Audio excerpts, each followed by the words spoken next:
ہم یہاں پہ سرحدوں پہ عید مناتے ہیں اور ہمیں اپنے گھر والوں کو مطلب فون بھی کیا ہے. ہمیں یہ محسوس نہیں ہوتا ہے کیونکہ یہ یونٹ ہمارا گھر ہے اور یہاں پہ ہم خوب انجوائے لیتے ہیں. یہاں پہ ہم اپنے آفیسروں کے ساتھ اپنے جوانوں کے ساتھ بڑا کھانا بھی ایک اکٹھا پہ ایک جگہ پہ کر لیتے ہیں. ہمیں کسی چیز کا کمی نہیں محسوس ہوتی.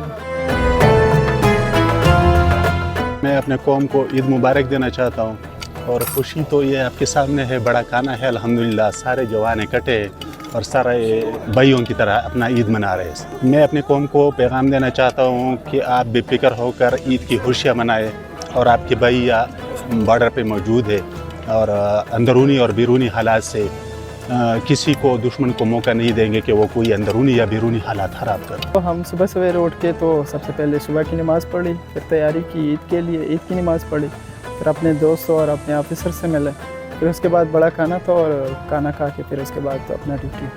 تو گھر والوں کے اور میں ملک پاکستان کے لیے یہی میسج دینا چاہتا ہوں کہ پاک فوج یہاں پہ کھڑی ہے اپنے ملک کی دفاع کے لیے. تو آپ بے فکر رہیں. ہم اپنا جو پاکستان کا جو دشمن ہے وہ بیرونی ہے یا اندرونی ہے, تو ہم یہاں پہ اس کو ماحول خراب کرنے نہیں دیں گے انشاءاللہ.